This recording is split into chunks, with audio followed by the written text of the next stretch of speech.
Buenos días a todos. Comenzamos la clase de impuestos. Y el tema es arrendamiento financiero.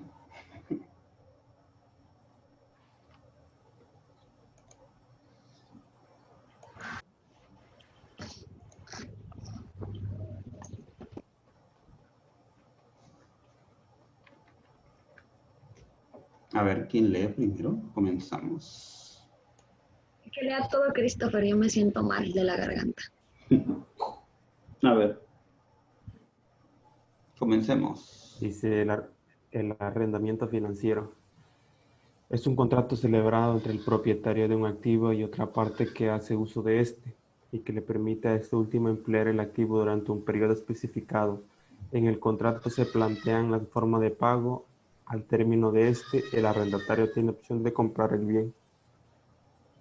Ok, ya sabemos las figuras que están aquí, que es el arrendador, arrendatario, subarrendatario, ¿no? Pero en este caso estamos hablando de arrendamiento financiero. Un arrendamiento financiero es que yo rente, por ejemplo, un activo fijo. ¿Qué es un activo fijo? Pues un equipo de transporte, un vehículo podría ser, ¿no? Exactamente hablando de autos, ¿no? Por ejemplo, porque al final los puedo vender, ¿no? También podría ser una casa o rentar casas y todo eso, ¿no? Pero aquí lo que trata de que siempre se va a hacer un contrato. El contrato que tiene la obligación de que ambas partes cumplan.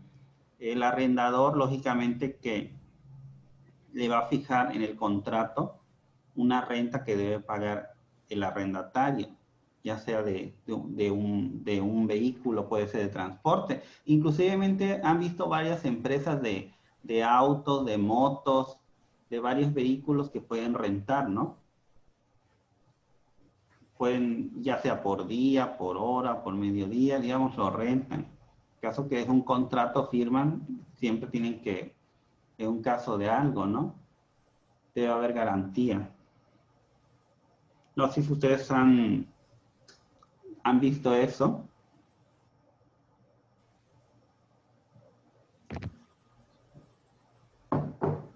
No, No, digo, han visto las tiendas, por ejemplo, de motocicletas, donde dice se renta motocicleta, se renta bicicleta, se rentan autos. Sí, hay varios negocios aquí en la costera, sí, inclusive hay uno al lado de Banorte por la, enfrente de, casi Sí, de sí, Banorte sí, donde ya sé está dónde. la, ¿cómo se llama? La costera 125, por ahí más adelantito acá, ¿no? Pero sí hay cercanos.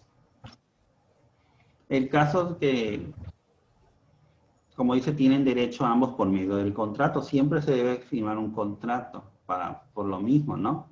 Para amparar esto. Ok, seguimos. A ver, Génesis. no, que lea Christopher, yo estoy enfermita. Ya, déjate de cosas. El arrendamiento financiero es una fuente de financiamiento en la cual intervienen elementos de suma importancia, como es el valor del dinero a través del tiempo, poder adquisitivo del dinero y costo de oportunidad. Ok, Le gracias. faltó cerrar el paréntesis. Sí, no importa. Aquí no está hablando de arrendamiento financiero. Aquí, por ejemplo, nos está diciendo que todo arrendamiento es una fuente de ingresos, tanto para el arrendador, ¿no? Y que este, por ejemplo, aumenta su poder adquisitivo en el aspecto de que va metiendo el dinero al banco y va generando productos financieros, es decir, utilidades, y y aparte, esto hace que el mismo banco le dé crédito para ampliar, por ejemplo, sus edificios o sus casas para hacer más cuartos también, porque el banco le puede dar un financiamiento a este arrendador porque está respondiendo bien. Acuérdense que todos, cuando tienen cuentas bancarias y pagan puntualmente, tienen créditos. Y estos créditos hasta, no sé si les llega la invitación a ustedes de que cuando aumenta su crédito, dice por tener buen uso de la tarjeta o por ser un buen cliente, le vamos a otorgar una línea de crédito más alta. ¿Sí les ha llegado eso, esa invitación? No, ¿No? Tal vez les va a llegar después, no. ¿no? Porque aquí es cuestión de que usen también las tarjetas de crédito, porque si no usan, no compran, pues nunca les va a llegar, ¿no? Aquí la finalidad es jinetear el dinero, ¿no? Usarlo, ¿no? Si vas a comprar algo, cómpratelo. Y eso te va a hacer, te va a generar un historial crediticio. Por eso en el arrendamiento financiero es una fuente de financiamiento, pues sí. Porque en el momento que te presta, tú tienes el dinero para invertirlo, porque ese es un servicio. ¿Sí?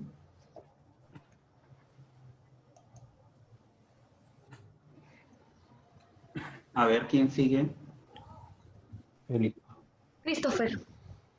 A ver, Christopher. elemento del contrato de arrendamiento financiero. Número 1, personales. Inciso A, el arrendador. Es la parte que posee el activo y se obliga a conceder el uso o goce temporal de los bienes solicitados por el arrendatario. Aquí, por ejemplo, nos está hablando de la figura, que es el arrendador, que es la persona, lógicamente, que posee el activo en este caso. Es decir, que se obliga a conceder el uso o goce temporal de los bienes al arrendatario. Por ejemplo, en el caso de que si renta casas, este arrendador le da la llave al arrendatario y lógicamente que deben de firmar un contrato por la cantidad que se le va a ir pagando mensualmente, o por día, por semana, como sea, pero ahí debe haber un contrato. Igual que también un vehículo, un equipo, por ejemplo, de transporte, una camioneta, un auto de lujo también, porque rentan a veces autos, pero son rentados, son negocios que hacen las empresas. Por tanto tiempo, por un día algo te genera dinero, ¿no? Pues sí, así es. Sí. Por el caso tuyo, por ejemplo, Génesis, eh, por ejemplo, ahorita con lo del neto y todo eso, le rentan a ustedes, pues hacen contratos y todo, pero a veces también las personas los rompen por lo mismo de que puede fallecer el arrendador o algo, y ese es el problema aquí, que luego se generan cosas, ¿no? Sí. Pero ya es cuestión de la empresa, ¿no? Porque a veces tiene que ver mucho el arrendatario, ¿no? En este caso.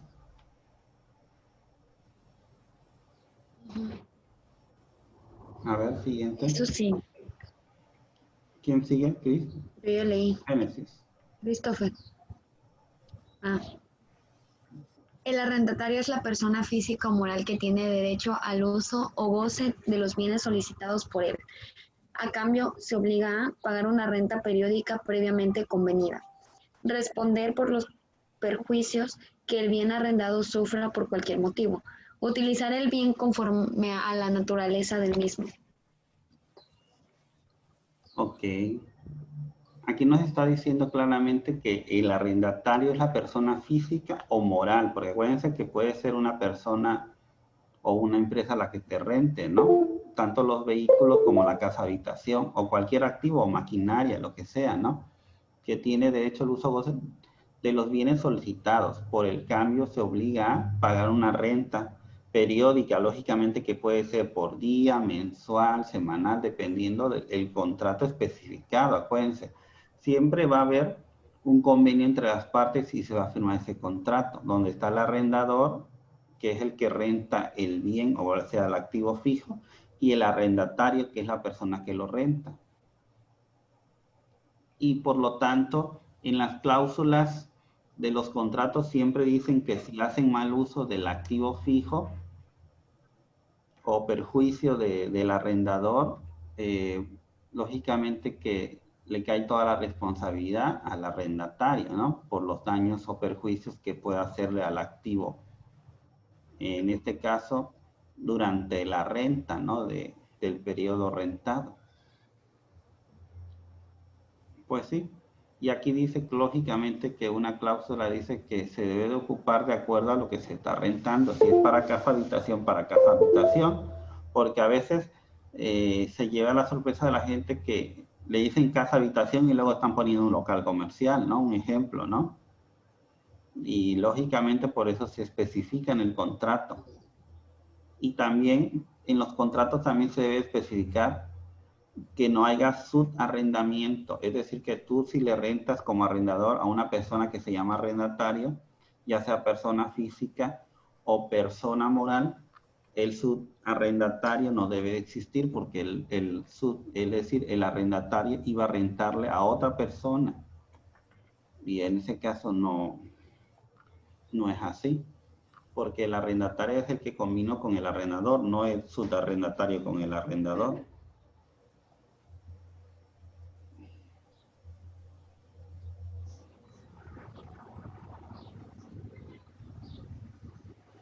A ver, siguiente, ¿quién sigue? Christopher.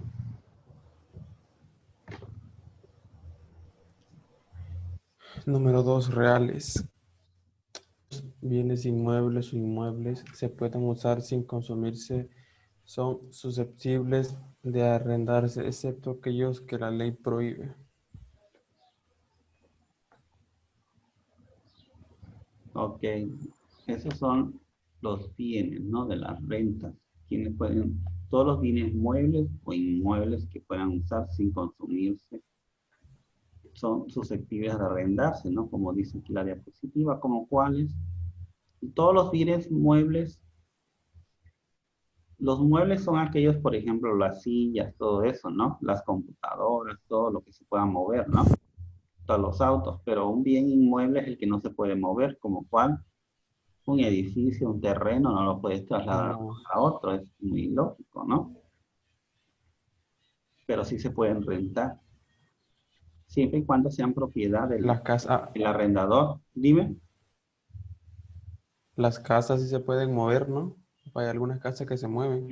Pero esas son casas rodantes o que hacen en campers, pero una casa así, un terreno, una casa, ¿cómo la vas a trasladar? No sería lógico, Cristo, ¿no? Hay videos Solamente donde tipo de pasa casa. eso. Sí, solamente en Estados Unidos los campers tienen casas así como, no sé si has visto en Walmart, o incluso en Home Depot, las casas que tienen así como de hule, ¿no? Que la trasladan, esas tienen todo, pero son de plástico esas casas. Pero las hacen tan bien, ¿eh? Las estructuran tan bien, pero ya de plano, ese tipo de casas siento que a veces tiene mucha calor la gente, no hay. O un accidente, se imagina que se Eso sí. prenda, o una, es peligrosa, esas se prenden tantito porque son de plástico y se queman todos ahí. Más si te dejan la estufa o una veladora o algo, ¿eh? Todo se prende ahí. Sí, así que todo tiene una regla, ¿no?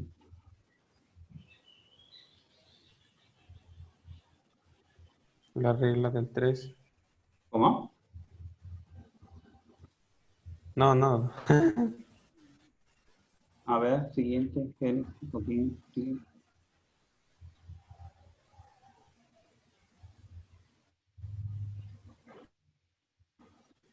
Sí, ¿qué sigue? El monto total de la operación o valor total del contrato es la suma de dinero que el arrendatario se obliga a pagar al arrendador a cambio del uso o goce temporal del bien objeto del contrato. Aquí no se está hablando del monto total, es decir, que la cantidad, el dinero que se va a pagar estipulado en el contrato. En el contrato de arrendamiento se estipula la cantidad de dinero que va a pagar el arrendatario al arrendador, porque el arrendatario es el que va a ocupar o va a rentar ese bien inmueble, ya sea mueble o inmueble, ¿no? En este caso se lo va a pagar al arrendador, pero por medio de un contrato que va a estar firmado.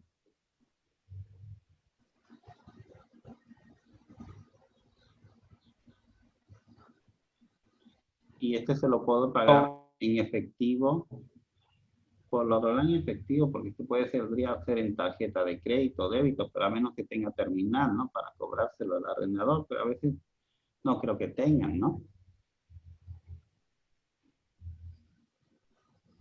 A ver, siguiente. ¿Cómo? ¿Cómo? Digo que a veces el arrendador, un ejemplo, a ti te rentan una casa, Christopher, tú eres el arrendatario, ¿no? Y el arrendador te dice, a ver, o tú le dices, le presentas una tarjeta de crédito o una de débito, a ver, cóbreme. Pero puede ser que a lo mejor tenga terminal este arrendador o no.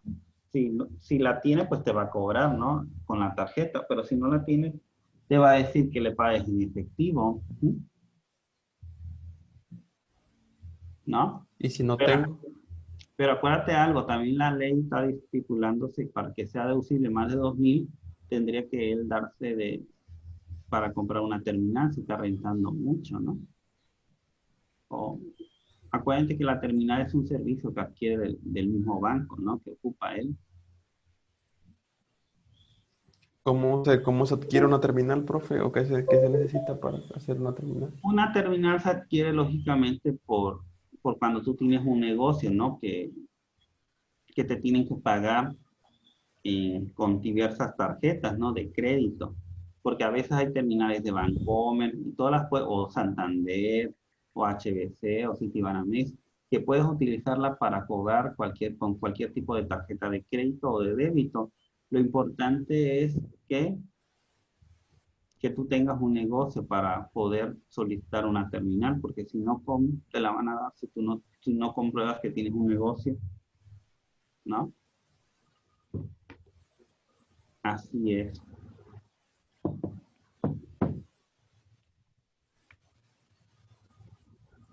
A ver, Christopher.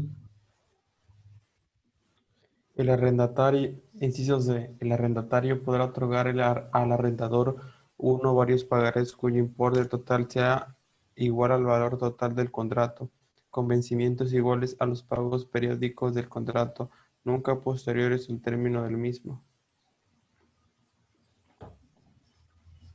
Aquí lo que hace el arrendador a veces para protegerse de que a veces no tiene garantía de que el arrendatario le vaya a pagar, así que obliga el arrendador al arrendatario a firmar unos pagarés, lógicamente con valor de la renta, ¿no? De lo que le va, porque eso da a entender que le tienen que pagar. Cada vez que le paga al arrendador, el arrendatario al arrendador, este le da su pagaré, porque como hicieron un contrato, y tiene que pagarlo, ¿no? Y todos los pagos periódicos deben de cumplirse de acuerdo a lo estipulado en el contrato, porque inclusive hay una cláusula que dice que si tú no llegas a pagar tantos pagos, automáticamente el contrato se extingue. No sé si en tu caso, Génesis, tú tengas esa cláusula a tu contrato. En un caso de incumplimiento de una de las partes, el contrato se anula, se extingue. Creo que sí. En el caso tuyo, pues ya está cumpliéndose esa cláusula, ¿no? Porque no está cumpliendo el arrendatario, ¿no? Ajá, ya. Pues sí, ¿no? Ujú. Pues a ver qué pasa, ¿no? Ay, sí, a ver. Que se solucione, esperemos todo. A ver, Sí, ya. pues sí.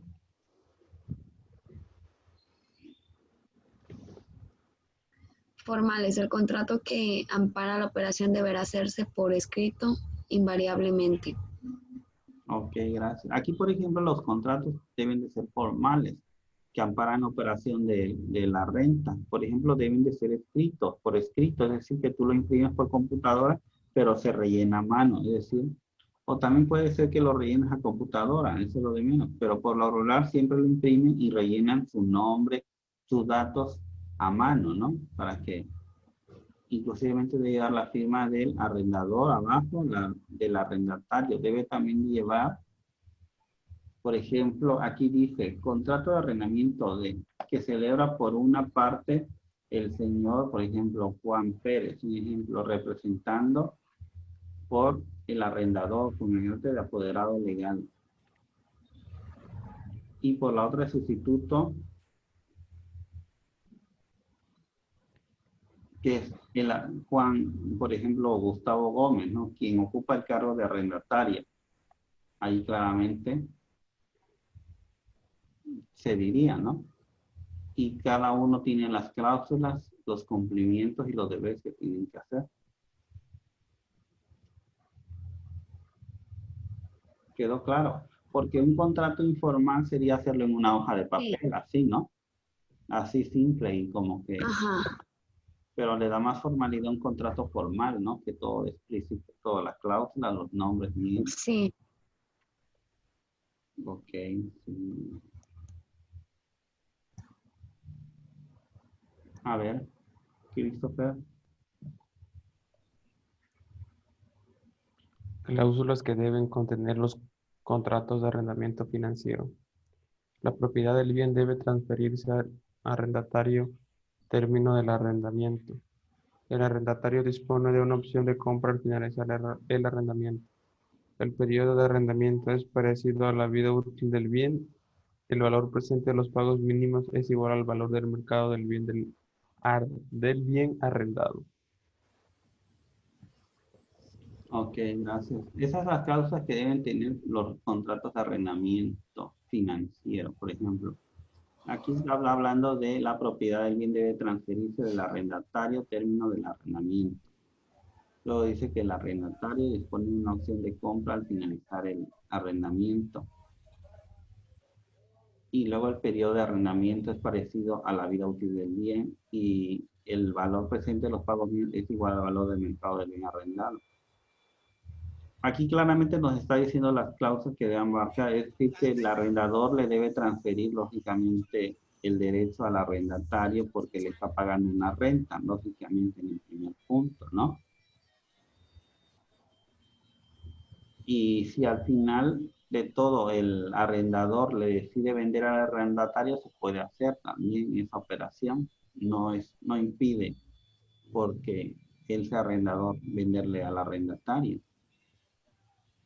Y sabemos como todo, siempre va a haber un periodo de renta, de tal, por ejemplo, si quieres rentarlo un año sería del 1 de enero al 31 de diciembre, ¿no? Porque por lo regular siempre pagan un año, se les hace para que estén pagando constantemente porque es una renta fija. Acuérdense que es un pago fijo que se le está haciendo, que le hace el arrendatario al arrendador, que es el dueño del activo fijo en este caso.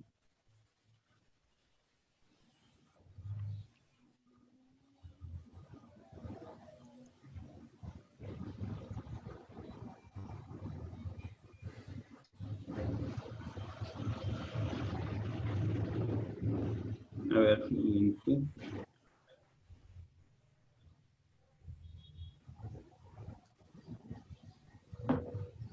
Dice, el contrato, así es, el contrato deberá ratificarse ante la fe de un notario por escrito y podrá ser inscrito en el registro público de la propiedad. Ok, gracias. Aquí nos está diciendo que el contrato siempre debe ratificarse ante la fe de un notario. Acuérdense que los que tienen fe son el notario y el corredor público para que le den fe a este contrato, ¿no?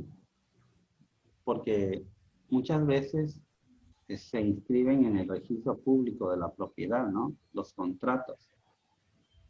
Y debe ratificarlo que sea válido el contrato, que estén todas las partes. Es decir, arrendador y arrendatario. Y también cuando si el arrendador le pretende vender al arrendatario, en este caso se debe hacer una escritura, ¿no? Una escritura cediendo derechos el arrendador al arrendatario, ¿no? Por el bien inmueble, que en este caso sería la casa, habitación o el edificio, en este caso que se vaya a comprar. Pero los únicos que tienen fe pública sería el notario y el corredor público. El corredor público, por lo regular, es el que te cobra más barato, porque los notarios cobran muy caro.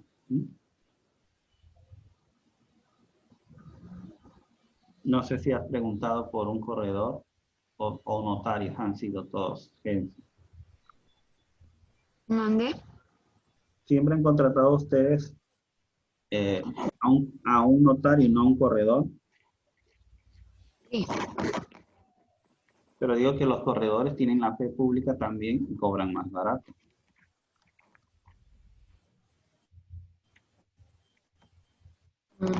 Ya. Bien.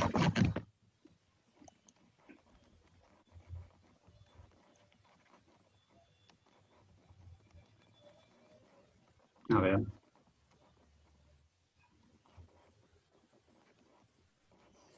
Arrendamiento financiero.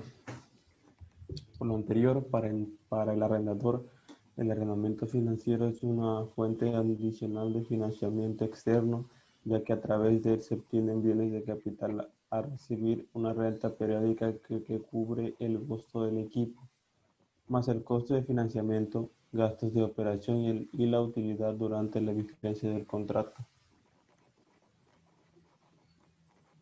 Ok. Aquí nos está diciendo que el arrendamiento financiero es una fuente adicional de financiamiento externo. Ya a través de este se obtienen bienes de capital, recibe una renta periódica, ya que cubre el costo del equipo, más el costo de financiamiento, los gastos de operación, la utilidad ante la vigencia del contrato.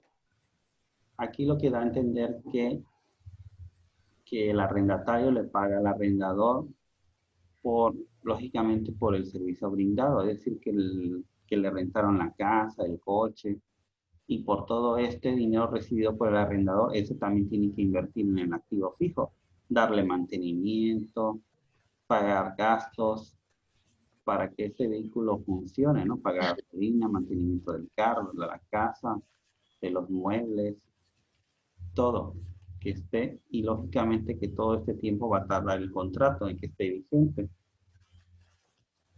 Puede ser a 1 año, 2 años, 3 años, a 1 mes, a 2 meses, a 3 meses, a 4 meses, a 5 meses, dependiendo, ¿no?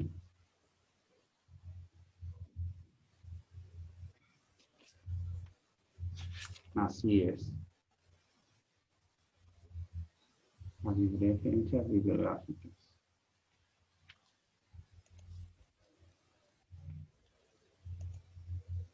¿Qué piensan sobre esto?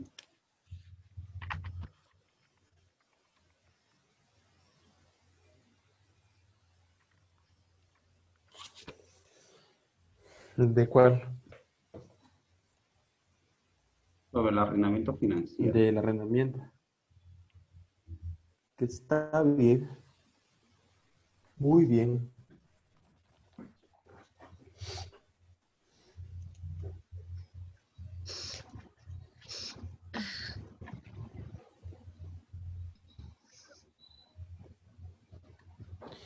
Profe, ya. Ah, sí, es cierto.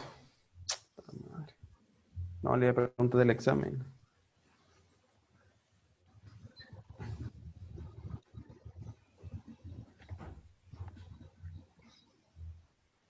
Sí, así que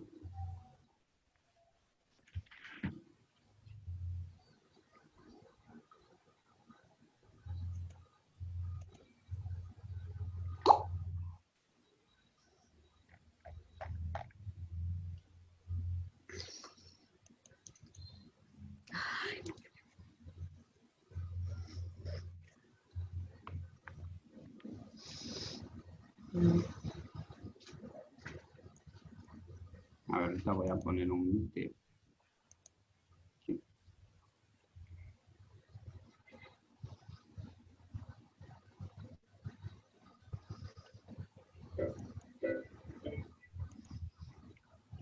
A ver, voy a poner un video que habla sobre la enajenación de bienes.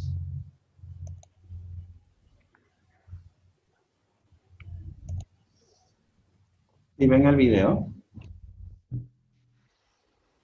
No, aún no. No. ¿Sí lo ven o no? No, yo no veo nada, pues. Ya se ve. Ok. Este video es presentado por el Sistema Ciencia Garza Educativa de la Universidad Autónoma del Estado de Hidalgo. Para mayor información, visítanos en www.uaeh.edu.mx. Gracias por aprender. Tomamos la parte práctica y la parte teórica de cómo determinar los ingresos y cómo determinar las deducciones, y qué se consideran ingresos y qué se consideran deducciones en un caso de enajenación de bienes. Bien, en esta ocasión, el tema que vamos a abordar en esta sección 2 se llama determinación de pagos provisionales cuando existe enajenación de bienes. Cabe aclarar, cabe mencionar que estamos enajenando bienes aquellos que no han sido sujetos o afectos a una actividad empresarial o social. Y que además, el caso en específico que vamos a abordar, se trata de bienes inmuebles. Bien, vamos a ver cómo se determinan los pagos provisionales. El artículo 126 de la Ley de Impuesto sobre la Renta establece que los contribuyentes que obtengan ingresos por enajenación de bienes inmuebles, que es el caso, efectuarán pagos provisionales por cada operación que realicen. Es decir, no se van a llevar a cabo ni de manera mensual, ni semestral, ni trimestral o trimestral como en algunos otros casos. En este caso específicamente se realiza un pago provisional por cada operación o por cada enajenación que se lleva a cabo. Bien, continúa diciendo el artículo 126 del Impuesto sobre la Renta que se calculará aplicando la tarifa que se determine conforme al siguiente párrafo. Enseguida veremos cómo se determina la tarifa. A la cantidad que se obtenga de dividir la ganancia entre el número de años transcurridos desde la fecha de adquisición y la de enajenación sin exceder de 20 años. El resultado que se obtenga conforme a este párrafo se multiplicará por el mismo número de años sin que se dividió la ganancia, siendo el resultado del impuesto que corresponda al pago provisional. Vamos a ver enseguida, en la siguiente lámina, esta tarifa que tenemos aquí, de acuerdo con lo que mencionaba el párrafo anterior que podemos leer, nos dice que se va a aplicar una tarifa mensual, pero la cual se anualiza, es decir, se multiplica por 12 en este caso. Nos pide hacer una serie de operaciones, pero también nos dice que la propia autoridad, el propio SAT, publicará estas tarifas en el diario oficial de la Federación mediante reglas de carácter general. Por lo tanto, esta tarifa que vemos aquí, si vemos en la parte de la tarifa, dice tarifa para el cálculo de pagos provisionales que se deben efectuar durante el 2016, que es el caso que vamos a manejar, tratándose de enajenación de bienes inmuebles. Por lo tanto, esta tarifa la estaremos utilizando y aplicando al párrafo que la antecede. Bien, continuamos.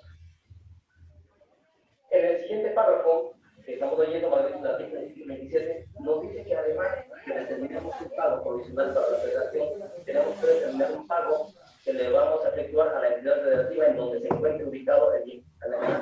Específicamente o literalmente el artículo 127 dice lo siguiente: por independencia de lo dispuesto en el artículo 120 de esta ley, los contribuyentes que enajenen terrenos, construcciones o terrenos y construcciones efectuarán un pago por cada operación, aplicando la tasa del 5% sobre la ganancia obtenida de este capítulo, el cual indicará la declaración que presentarán ante las autoridades autorizadas de la entidad federativa en la cual se encuentre ubicado el inmueble de que se trata. Aquí nos dice que no importa el domicilio que tengamos, el domicilio fiscal que tengamos nosotros. Lo importante es en dónde está ubicado o en dónde estaba ubicado el bien que estamos enajenando. Y en esa entidad federativa, en la que haya estado ubicado, a esa entidad federativa le vamos a pagar un impuesto también. No es pago provisional, es un pago definitivo que se realiza la entidad federativa. ¿Cómo se determina? Aplicando la tasa del 5% sobre la ganancia obtenida. En el siguiente párrafo del mismo artículo 127, nos dice que el impuesto que se pague en los términos del párrafo anterior será acreditable contra el pago provisional que se efectúe por la misma operación en los términos del artículo 120 de esta ley. Cuando el pago que se refiere a este artículo exceda del pago provisional determinado conforme al artículo citado únicamente se entregará el impuesto que resulte conforme al citado artículo 126 de esta ley, totalmente a la entidad federativa de esta. Esta mecánica que estamos viendo aquí ahorita de manera textual en un artículo, en la siguiente lámina vamos a ver cómo se determina el pago provisional. Y de manera ya esquemática, vamos a ver la determinación. Determinamos primero los ingresos acumulables por la operación que estamos realizando. Le restamos las deducciones autorizadas que le correspondan en cada uno de los casos. De ahí determinamos una utilidad. Esta utilidad la vamos a dividir entre el número de años transcurridos desde que se adquiere hasta que se enajena el bien. Sin embargo, nunca deberá exceder de 20 años. Es decir, si lo compré hace 25 años, no debo dividir entre 25. Debo dividir máximo entre 20 años. Y si han transcurrido 5, 6, 8 o 10 años, entre ese número de años dividido la ganancia. Esta ganancia, y le voy a explicar la tarifa que vimos 2 láminas antes, que sirve para determinar los pagos provisionales. De esta manera determinamos un impuesto sobre la renta. Este impuesto sobre la renta lo volvemos ahora a multiplicar por el mismo número de años en que se había dividido la ganancia en 3 renglones arriba. Y esta cantidad que resulte será el pago provisional determinado de conformidad con el artículo 126 de la ley del impuesto sobre la renta. Pero el artículo 127, si recordamos, nos dice que además de ese pago que hicimos, tenemos que determinar un pago provisional para el Estado o por la entidad federativa. ¿Cómo lo determinamos? La misma utilidad que obtuvimos en la parte de arriba, le aplicamos la tasa del 5% y el resultado es el ISR a la entidad federativa. Esta ISR que determinamos aquí se va a acreditar, es decir, se va a restar del pago provisional determinado conforme al artículo 126. Esto se entera a la entidad federativa y si hubiera una cantidad con excedente, esto se va a enterar a la federación.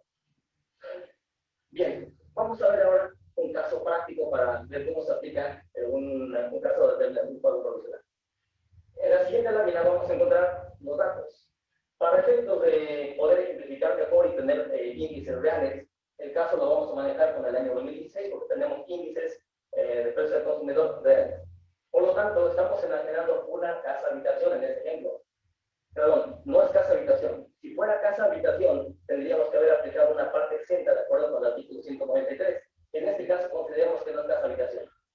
Esta construcción se adquirió el 24 de julio del año 2010, que cuando se compró costó 685,000 pesos, que se le hizo una adición el 5 de febrero del año 2013 de 225,000 pesos, que al comprar se pagó un avalúo de 13,560 pesos, que al vender se pagó un avalúo de 8,865 pesos, se pagó una comisión al comprar 15,200 pesos y al vender 28,300 pesos.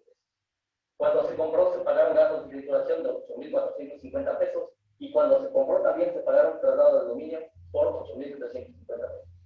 El valor de la generación, es decir, el precio que estamos vendiendo este bien, es de 1,235,000 pesos.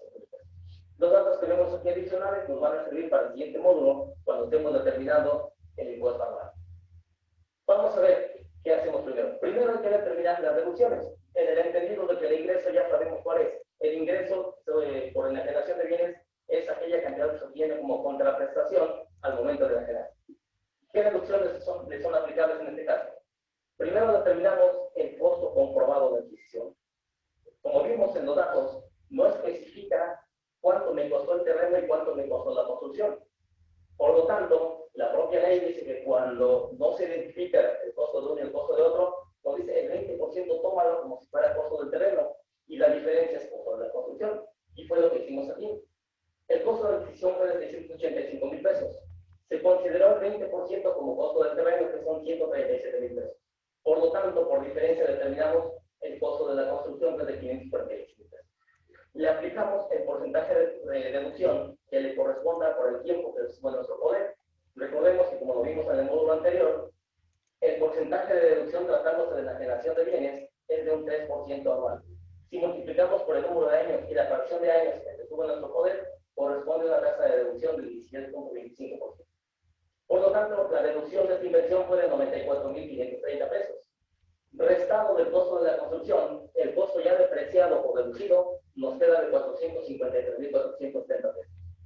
Igual como lo vimos en el módulo anterior, esta cantidad se va a actualizar, multiplicándola por el factor de actualización correspondiente al índice del mes de julio de 2010 a abril de 2016. Esto es desde el año que se adquirió el bien y hasta el mes inmediato anterior a la fecha de la generación. Por lo tanto, el índice que corresponde de 1,2289 y determinamos así, multiplicando por el costo depreciado, el costo de la construcción ya depreciado y actualizado, que es de 557,269,28. Pero ese no es todo el costo comprobado de adquisición. Nos falta actualizar el terreno. Como todos sabemos, los terrenos no se deprecian. Simplemente los vamos a actualizar. Y lo actualizamos